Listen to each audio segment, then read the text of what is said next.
Pozim për plotësimin e procedurave të prova. Unë shpall të mbyllur procedurën e prova dhe çështja ka dhënë në fjalën përfundimtare të palëve. Atëherë, ftoj prokurorin nga Prokuroria Speciale e Republikës së Kosovës ta paraqet fjalën përfundimtare në prokuror. Faleminderit gjyqtar.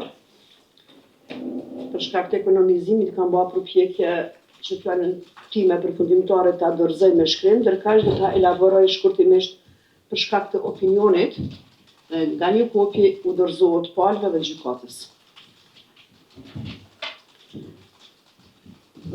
Nderuar gjykat, kemi njohuri gjithë se me akt akuzën e Prokurorisë Speciale me numër 08/2023 të datës 07/11/2023 është paraqitur kjo akt akuzë kundër të pandehurve Arlin Mandxuka dhe Egzon Azemi në drejtim të veprës penale nxitja e përçarjes dhe mosdurimin nga 141 e precizuar, nuk e kam zgjatur shumë paragrafin i Kodit Penal të Republikës Kosovës, ndërkaq për të akuzuarit Qerim Elshani dhe Edi Zenelaj në drejtim të veprës penale të Kanosjes nga 181 paragrafi 3, lidhur me paragrafin 1 të Kodit Penal të Kosovës. Ka rrëshqit një gabim teknik, nuk është e shkruar, por mund ta përmirësojmë që në të keni paragrafi 3, lidhur me paragrafin 1, nuk e di pse nuk e ka. Kam vazhdo. Ka një gabim teknik në fjalën time përfundimtare, në lidhje me kualifikimin e njëri të veprës penale dhe duhet të jetë, vazhdo. Kështu. Duhet të jetë Njëjtë është paragrafi 3, vetëm se i mungon lidhur me paragrafin 1 të Kodit Penal të Republikës Kosovës, ashtu siç ishte në akt akuzë.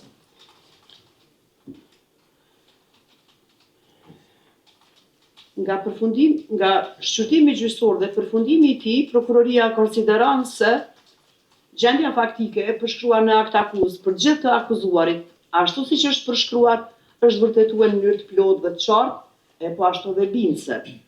Kjo pjesërisht nga deklarimet e vetë të pandehurve në të gjitha fazat e procedurës, përfshi edhe deklarimet e tyre në gjykat, e në veçanti është vërtetuar nga dëshmitarëve, respektivisht të dëmtuarve, si dhe provave materiale të cilat janë administruar në këtë shqyrtim gjyqësor.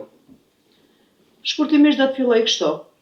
I pandehuri Arlin Mandxuka në mbrojtjen e tij ka deklaruar se nuk e ka mohuar veprimin e tij, por në fakt e ka arsyetuar me qëllim të shmangjes nga përgjegjësia penale me arsyetimin se veprimi i tij bie në kuadër ose në domenin e lirisë së shprehjes. Gjykatë e nderuame, tashmë të gjithë e dimë që po liria e shprehjes është e garantuar, por ka një kufi dhe atë deri në kufirin sa nuk rrezikon të mirën e përgjithshme shoqërore. E në rastin konkret, qartë shihet se e mira e përgjithshme shoqërore është cënuar. Prandaj në vijim do të arsyetojmë pse prokuroria ka një pretendim të tillë, për çka dhe mendon se është provuar. Në anën tjetër, i akuzuari Egzon Azemi gjithashtu nuk mohan veprimin e tij faktik, akti, por gjithashtu përpiqet të arsyetoj veprimin me qëllime qoftë në thojza politike, e që për jurisdiksionin tonë nuk kanë fare rëndësi në njërën anë, e në anën tjetër përpiqet që të demonstroj një aktivitet të tij profesional, duke deklaruar se kohë pas kohe, edhe paraprakisht, kishte postuar një postim të tillë, një publikim me përmbajtje të njëjtë. Kjo për prokurorinë paraqet aq më tepër një shkallë më të lartë të përgjegjësisë, sepse i akuzuari në fakt po të njëjtin veprim ose me po të njëjtin veprim shërbehet me qëllime të caktuara, ashtu siç në rastin konkret të sulmohen ose të kërcënohen persona zyrtar,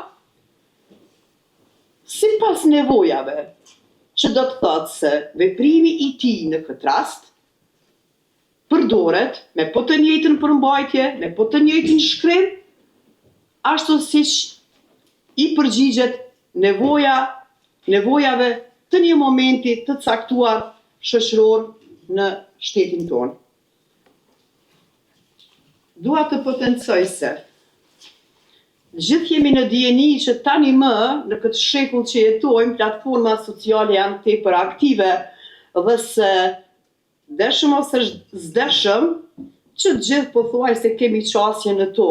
Ashtu siç në rastin konkret, nuk mungoj as veprimtaria e dy të akuzuarve tjerë menjëherë pas postimeve të akuzuarve të parë. Siç fjala bie, Qerim Elshani, madje, duke pasur një vend qëndrim edhe në një shtet tjetër, pikërisht përmes këtyre rrjeteve sociale, ju bë e mundur që të përcjell, të pëlqej dhe madje të bëj një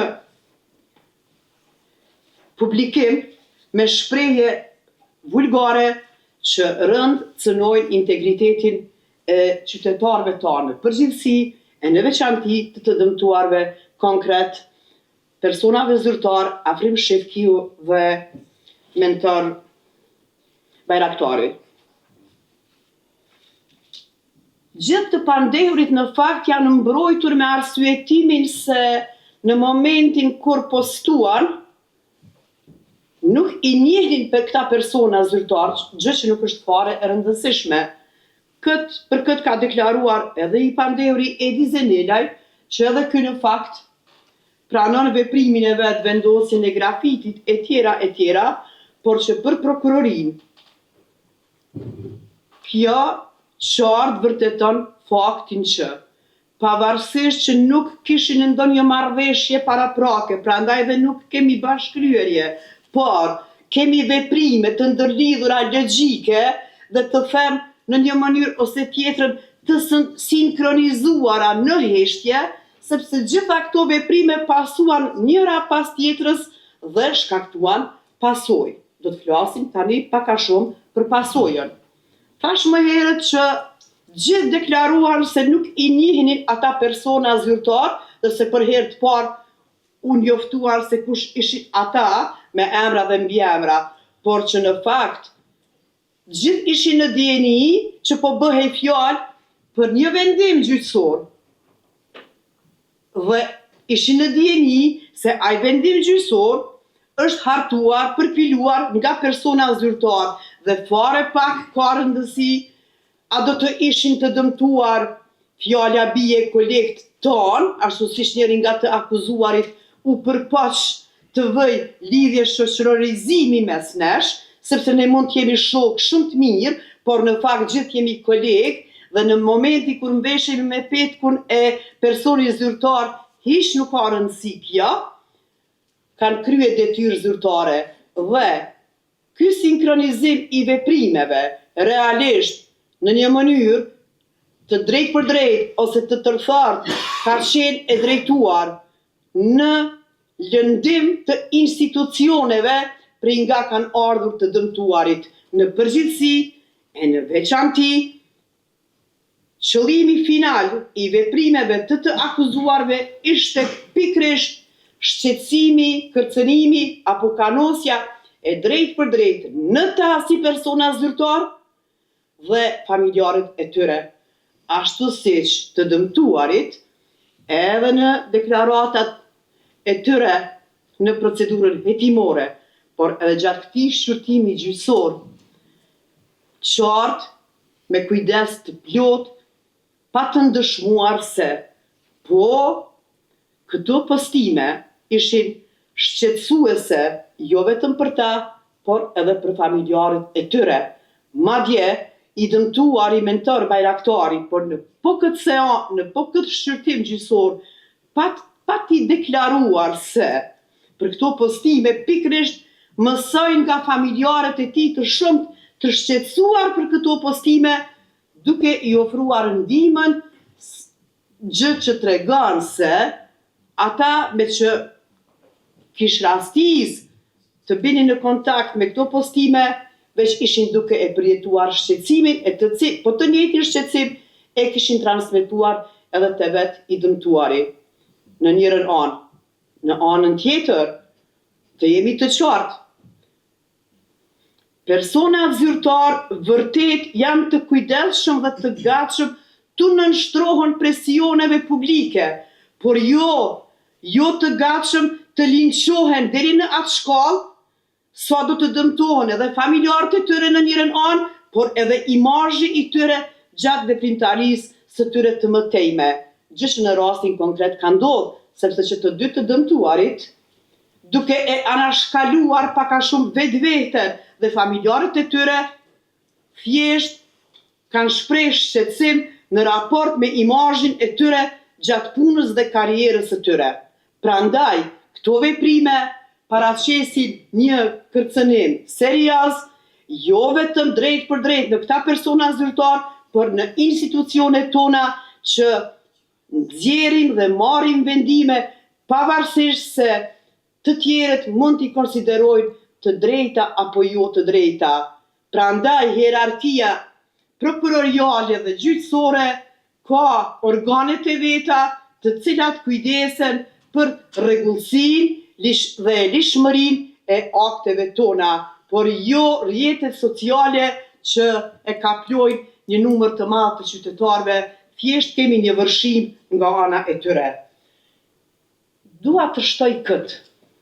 Pa dashur të politizoj gjëra edhe pse nga gjitha këto veprime të shumta i bie që në të vërtetë, dashur e pa dashur, të gjithë po politizohemi kur kemi parasysh një fakt që pikërisht këto veprimtari, këto vepra penale janë bërë aq të shumta sa që fatkeqësisht janë shndërruar në dukuri të keqe shoqërore, sepse dhe sot e kësaj dite, varësisht nga motivimi i grupeve dhe individëve të caktuar, kemi postime të ndryshme, linçime, sharje, fyerje e tjera, gjë që pikërisht për shkak të mos ndëshkueshmërisë deri tanishme ose minimalisht të ndëshkueshme deri më tani, kanë ndikuar që kjo dukuri jo vetëm që mos të parandalohet, por që në fakt të avansoj. Ashtu si gjithë jemi dëshmitar të kohës, që kemi një avancim të plot të kësaj dukurie. Thjesht kemi tamam sikur një pranverë që gufon mali. Prandaj do duhet ishim gjithë të shqetësuar që nga këto veprime thjesht jo vetëm që janë dëmtuar, të dëmtuarit konkret, Afrim Shefkiu dhe Mentor Bajraktari, por e gjithë shoqëria jonë. Prandaj, bazuar në gjitha këto që u thanë, sepse i kemi administru prova dhe janë pa për mbajtjet qoftë të grafiteve, qoftë të Facebookut e tjera, prokuroria konsideron se të pandehurit me vetdije, me dashje, kanë kryer veprat penale sipas aktakuzës, për çka kësaj gjykate i propozoj që të njëjti t'i shpall fajtor dhe t'i dënoj sipas ligjit. Dhe me rastin e shqitimit të dënimit të ketë parasysh rrethana rënduese dhe lehtësuese. Këtu do të jem më konkrete. Në shkresat e lëndës, ashtu siç jemi të detyruar të sigurojmë prova për gjithë të akuzuarit, prokuroria nuk ka arritur të sigurojë sepse nuk ka pasur për të akuzuarin Arlin Manxhuka, Qerim Elshani dhe Edi Zenelaj për ndonjë të kaluar, themi, kriminale, ndërkaq për të akuzuarin Egzon Azemi, qartë ka prova të mjaftueshme e të cilat gjenden në shkresat e lëndës dhe gjykata i ka, që vërteton faktin se shumë herë para këtij veprimi ka rënë në kundërshtim me ligjin për vepra të tilla apo të ngjashme penale. Kjo në fakt do duhet mirëj rrethon rënduese. Ndërkaq, sa i përket të akuzuarve Qerim Elshani dhe Edi Zenelaj, nga deklarimi i tyre rezulton qartë pendesa e tyre, gjë që në njërën anë vërteton gjendjen faktike të përshkruar në akt akuzë, sepse natyrshëm kanë kuptuar që kanë kryer një veprim të kundërligjshëm, por në anën tjetër shihet një pendim pothuajse korrekt që i ka bë të vetëdijshëm që nuk do të përsërisin vepra të tilla apo të ngjashme, sepse kanë kuptuar shkaktimin e pasojave me veprimet e tyre. Për aq më tepër për faktin që menjëherë nga faqet e tyre kanë larguar ato shkrime e tjera. Besoj që vetëm me një dënim korrekt dhe meritor do të bëhej parandalimi për cilin prokuroria ekskluzivisht në këtë rast konkret po pretendon i kryerësve potencial, gjë që fatkeqësisht po më bie ta përsëris, është në rritje e sipër. Faleminderit gjykatë. Mirë, po ne kemi pajisje dhe kemi video dhe audio ingjizuar fjalën përfundimtare dhe këtë seancë, atëherë një CD do të bëhet pjesë e shkresave të lëndës për mos me i fut proces gjitha ato çka i thatë. Vajtohesh? Po për rregull është u përpoqja në një mënyrë ishin të ndërlidhura, vetëm që Mirë, po si të që tjetë në konstatova që është shumë e gjatë dhe ka pjesë që këtu nuk e keni shkruar. s'ka problem ish. Atëherë ftoj avokatën Rozafa Berisha, mbrojtëse e akuzuarit Ardim Manxhuka të deklarohet për fjalë përfundimtare. Urdhna. Atëherë gjyqtar, fjalën përfundimtare e kemi përgatitur në formë të shkruar të cilën do t'ja deponojmë kësaj gjykate.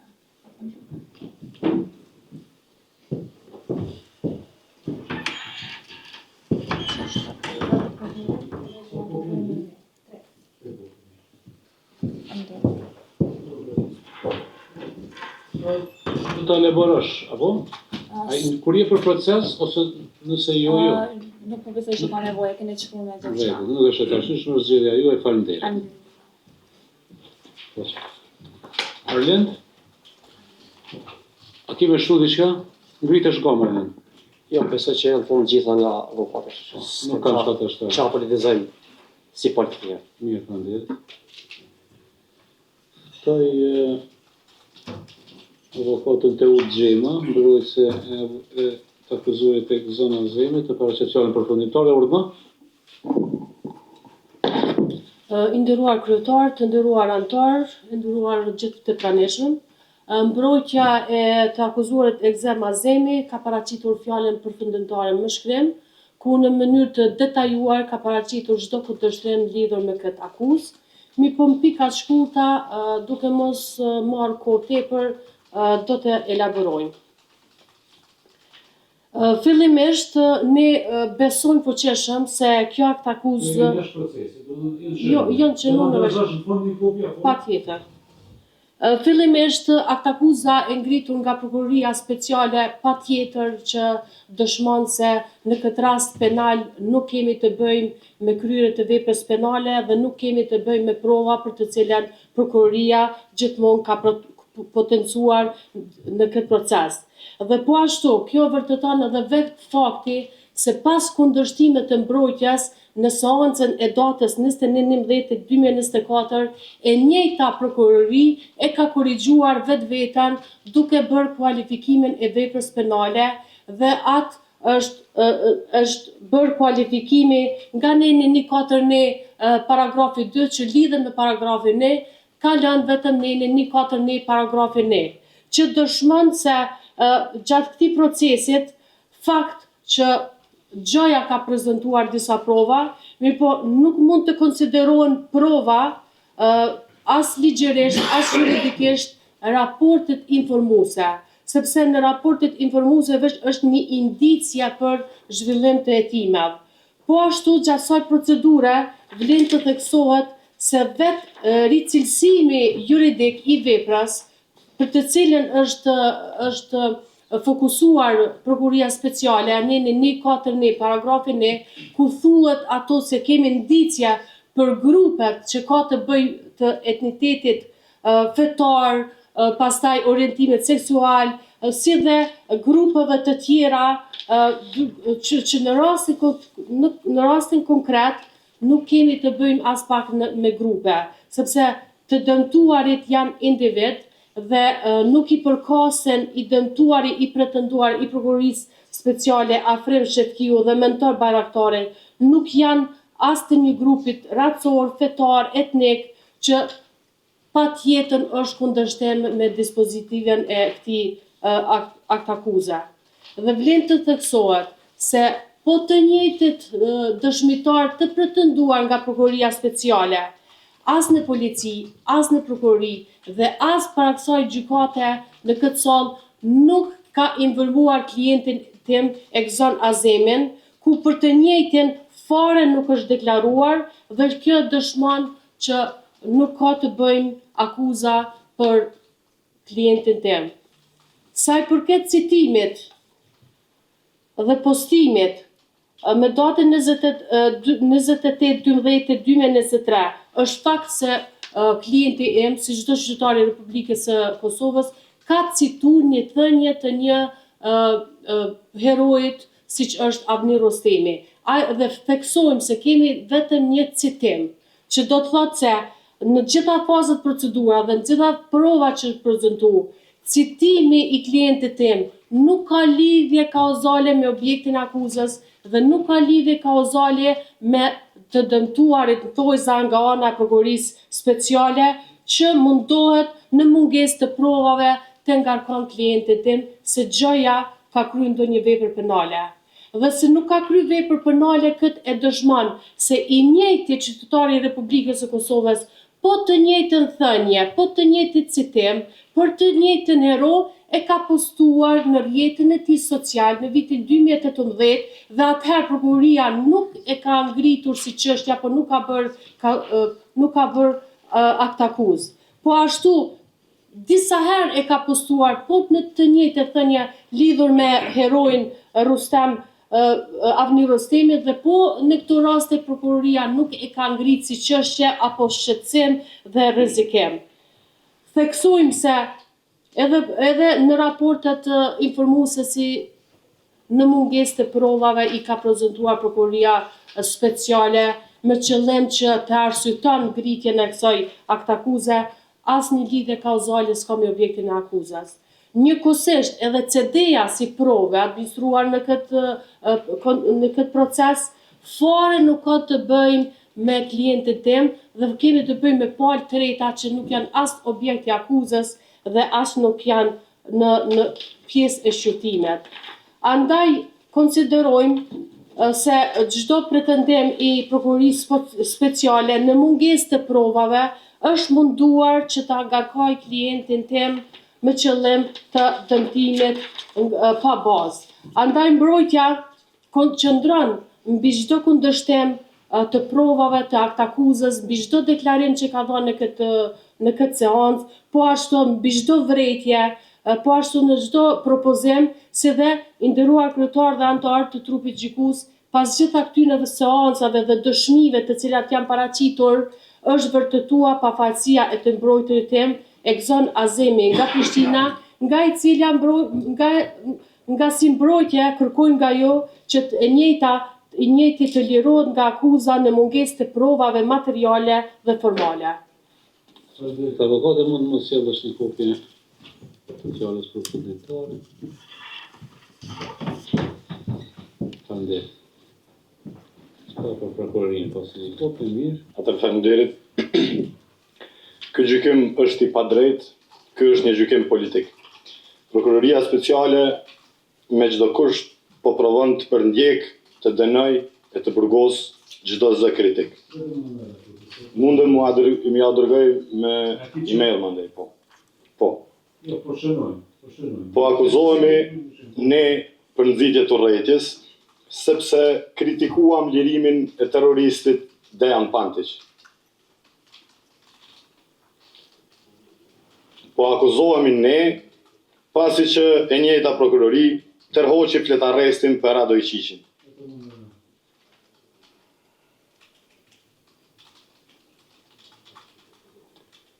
Pasi njëjta prokurori tërhoqi fletarrestin për Radoj Qishin. 10 muaj pasi ngritën aktakuzë për ne dhe e liruan Dejan Pantićin, ndodhi sulmi më i madh terrorist që nga pas lufta.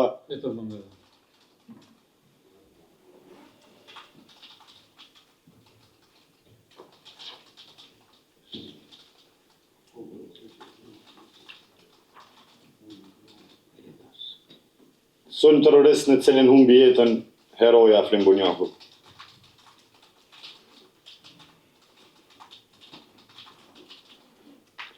Paramendoni, vetë prokurori Afrim Shefkiu, kërkoj që terroristi Pantiq të lirohej në arrest shtëpiak.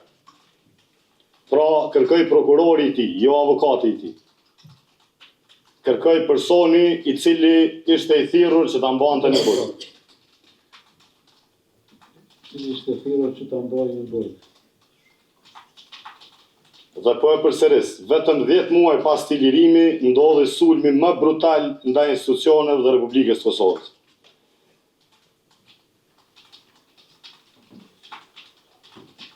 Gati një vit pas të sulmi, asnjë akt akuz nuk u ngrit për kriminalet serbë, sepse prokuroria speciale ishte e zënë të hulumtoj statuse e madje edhe komente në rrjetet sociale të atyre që i kritikojnë. Pësërët, në shkëtes shkrim.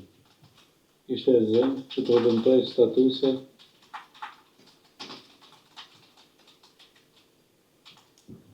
edhe një përsërit ishte e zënë të hulumtoj statuse e madje edhe komente të atyre që i kritikojnë. Cili është një rast i suksesshëm i kësaj prokurorie speciale, qoftë në luftë me grupet kriminale serbe, qoftë ndonjë rast të rëndësishëm të aferave të korrupsionit, të mafisë së ndërtimit, mafisë farmaceutike, apo ndonjë rast privatizimeve apo tjetërsimeve të pasurisë publike. Përgjigjen e këto pyetje e kemi të gjithë, dhe këtë përgjigje nuk e harrojmë.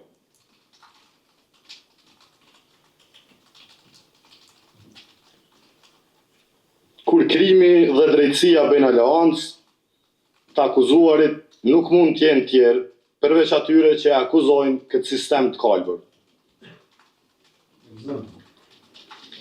Unë besoj në trupin gjykues se vërtet mund të marrë vendim në emër të popullit, por jo në këtë prokurori të dorëzuar ndaj krimit e ndaj terroristëve serb.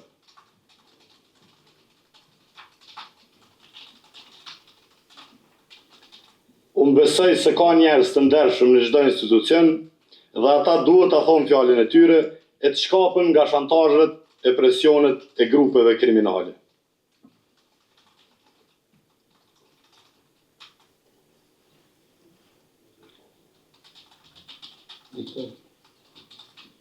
E tha edhe vetë prokurorja, po, gjatë jetës sime jam gjykuar e akuzuar sepse kam protestuar kundër marrëveshjeve të dëmshme në kurrizin e Republikës Kosovës, jam arrestuar e dënuar për protestat e 19 prillit, kam kundërshtuar demarkacionin e Zajednicën, marrëveshjet që sot opozitë gjithë pajtohen se janë të dëmshme. Jam akuzuar se kam kundërshtuar Zajednicën. Vazhdo tutje si ishte? Jam akuzuar e dënuar sepse kam kundërshtuar Zajednicën e demarkacionin që na i humbi 8200 hektar.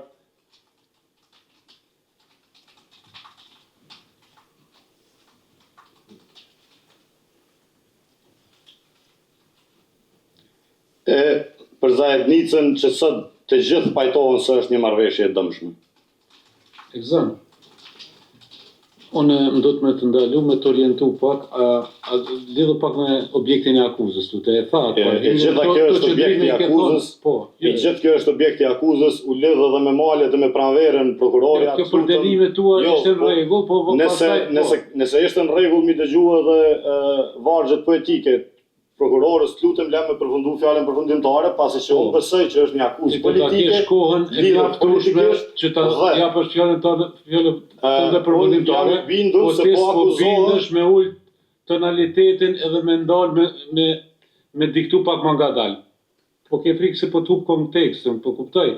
Mirë po ma nga dalë se sot e kem një zyrtare cilat ka arrime të mbritë. Dakor, mirë po, njëjtën thash mund ta dërgoj edhe me shkrim, pa problem. Po nuk është praktikat. Po ta kishe këto, Me qenë se jemi edhe me video audio incizim, besoj që është shumë e lehtë edhe mu transkriptu më pas. Kështu që po e kuptoj edhe do të përpiqem, mirë po. Vazhdo.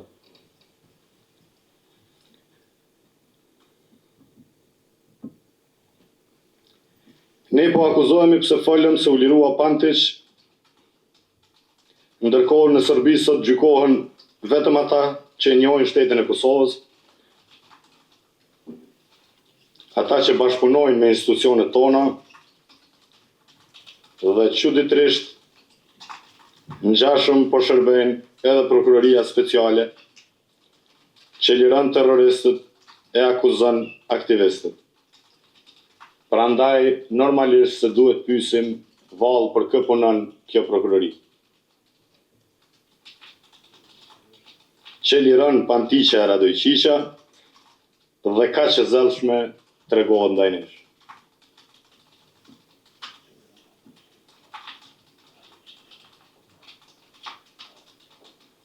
Ne jemi sot këtu të akuzuar vetëm sepse duhet të dënohemi politikisht.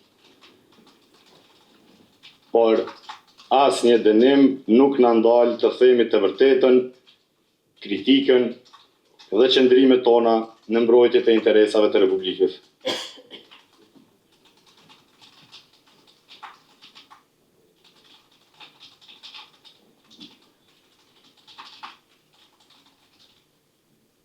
Ata që me kriminalet serb po tregohen lepuj, kanë nevojë që në cirkun e tyre të tregohen edhe luan. Na dënoni sa të doni, por jo në emër të popullit. Sepse përgjigjen e vendimin e tyre e dini të gjithë. Sepse përgjigjen dhe vendimin e tyre e dini të gjithë.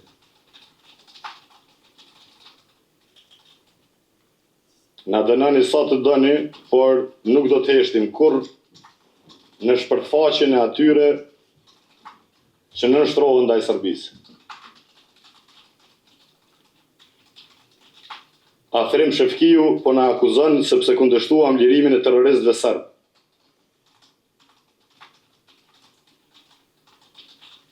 Afrim Bunjaku ra duke luftuar kundrejt terroristëve serb. Turpi ju takon atyre që nënshtrohen. Lavdi herojt Afrim Bunjaku, drejtësia do triumfoj gjithmonë. Mirë, faleminderit. Vetëm të përfundojmë. Ase pa mujtë një mujtë. Mirë, faleminderit. Ftohet mbrojtësja, në fakt Muharrem Kurtaj, mbrojtësi Qeri Melçari, turna avokat. Dhe gjatë të pranishëm, edhe për shkak të ekonomizimit të kohës, fjalën përfundimtare me kopje të mjaftueshme e kam përgatitur me shkem. S'ka nevojë me shkruaj proces. Mirë po, do ta elaboroj në pika të shkurtra. Aktakuza e prokurisë speciale në gjendjen e saj faktike nuk ka arritur që ta provojë se i mbrojturi im, Qeri Melçani e ka kanosur këtë të dëmtuarin, mentor Bayraktari dhe Afrim Shefkiu, në atë mënyrë që i mbrojturi im të përfshihet si akuzuar për veprën penale të kanosjes. Si qytetar, këtu i pandehuri egzonazemi në rrjetin social, në Facebookun e tij privat, pas ka postuar një fotografi që mban thënien e heroit Avner Rustemi, ndërsa i mbrojturi im, Qeri Melçani, ka komentuar në këtë status me komentin e shkruar në të cilën fjali nuk përmban emër e as mbiemër. I njëjti koment nuk ju dedikohet asnjë pozite të ushtruar nga zyrtarët publik, e që sipas aktakuzës qenë të përfshirë 2 të dëmtuar, e që komenti i shkruar është në vetën e parë njëjës.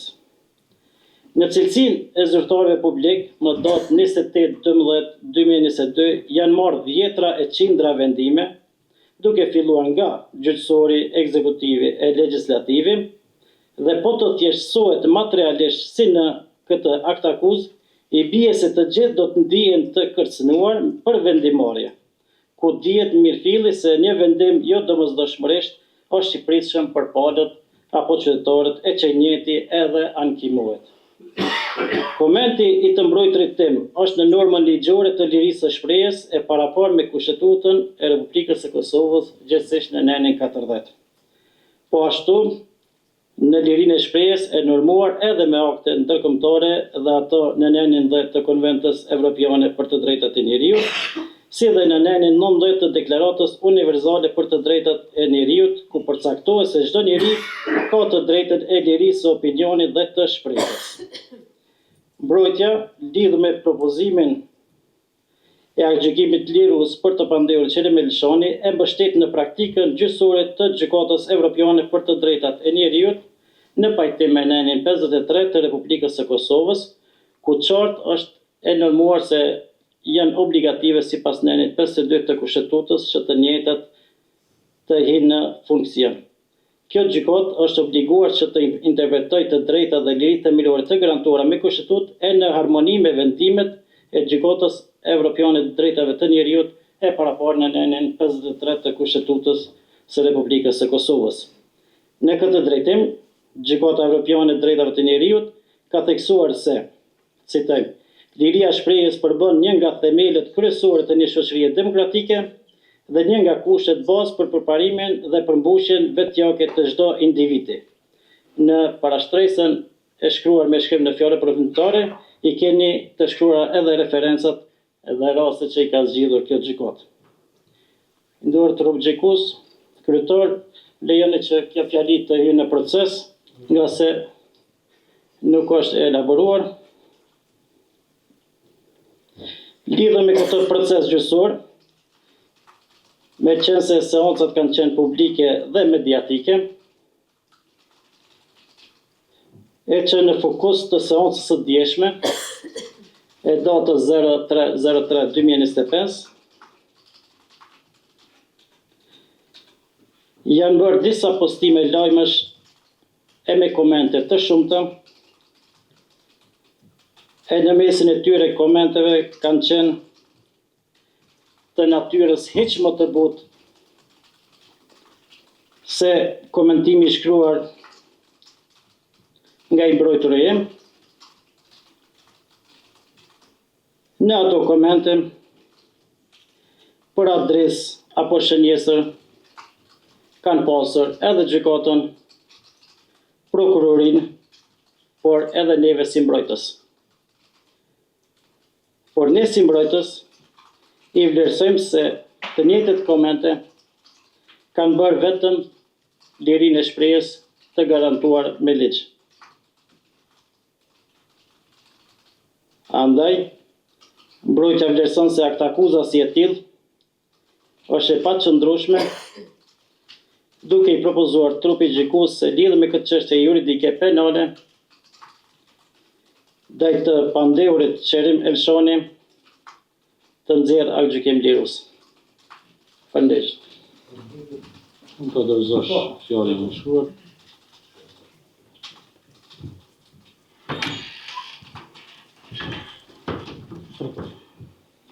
Faleminderit.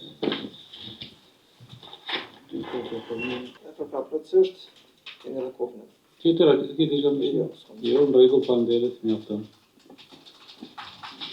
Fjalën përfundimtare kum përgatitur në formë të shkruar, me kopje të mjaftueshme për gjykatën dhe prokurorin, e të cilat do t'ja dorësoj mirë, por shkurtimisht do t'i thonë disa fjalë, sa më thonë. Unë konsideroj se jo, nuk ka nevojë, si koncepta. Konsideroj se aktakuza si e tillë nuk përputhet me gjendjen faktike, sidomos dispozitivi i aktakuzës.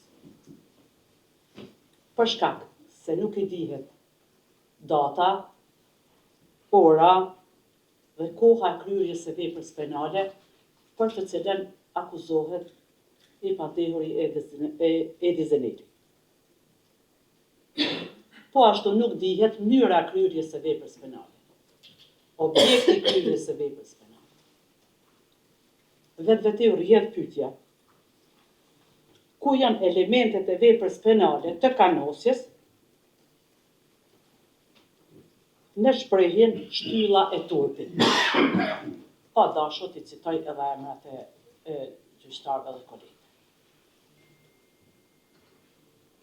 Për mos me hi ma thellë, me elaboru, sepse e kom elaboru veç këtë çështje në fjalën time me shkrim, dua të konstatoj se kjo aktakuz definitivisht është pa asnjë provë. Pse them këtë?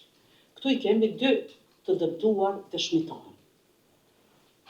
Për gjendjen e tyre, emocionale, psiqike, fizike, çfarë kanë përjetu, ata kanë përshkruar në shqyrtimet gjyqësore, kur kanë dhënë deklaratat e tyre, si në polici, po ashtu edhe në gjykat.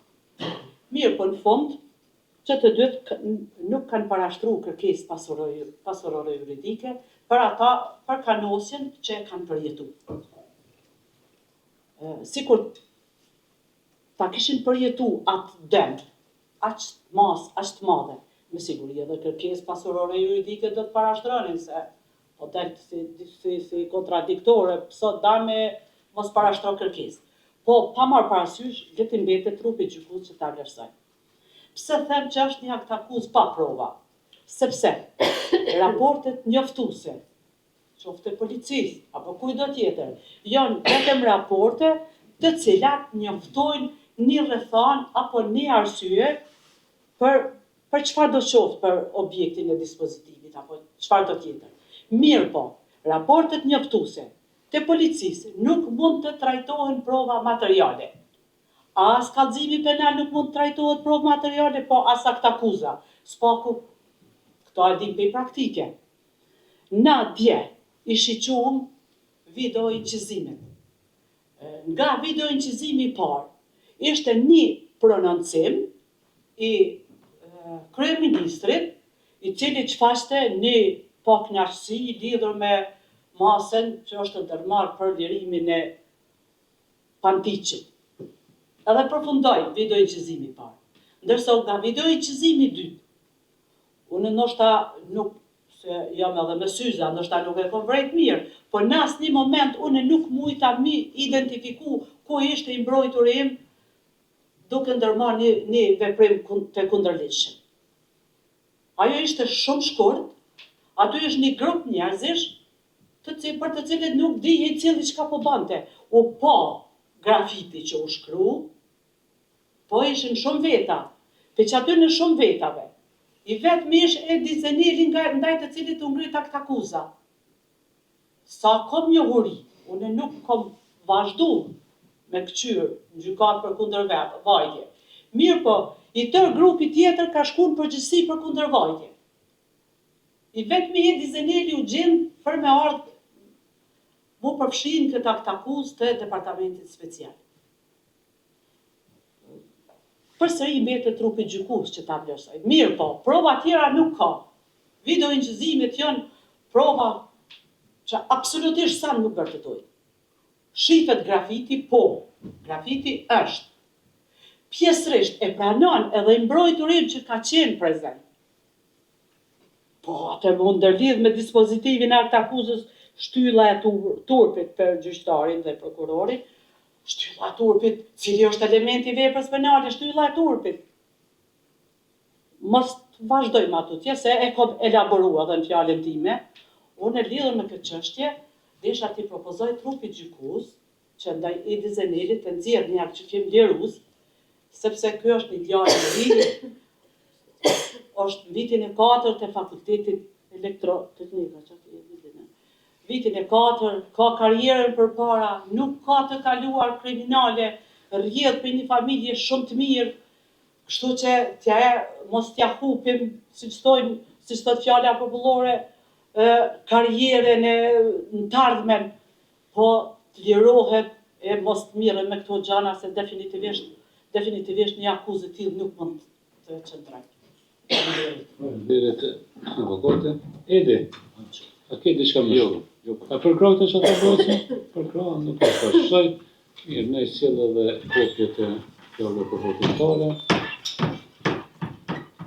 Atëherë nëse s'ka dikur diçka tjetër në potencu, me thënë, unë e shpall të mbyllur gjykimin e këtë çështje penale juridike, trupi gjykues tërhiqet për këshillim dhe votim. Shpallja e gjykimit do të bëhet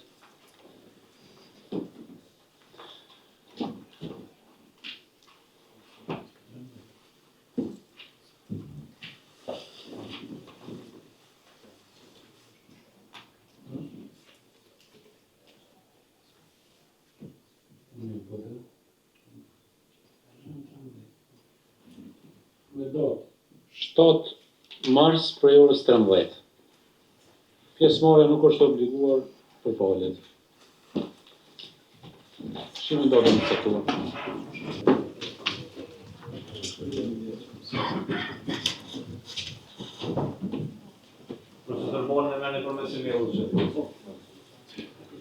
A vjen në shkruaj gjyqtari çato?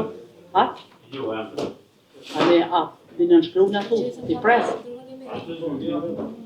Po nevoj procesi kryesor në shkollë tash. Shpallje. Shpallja është justifikative ata.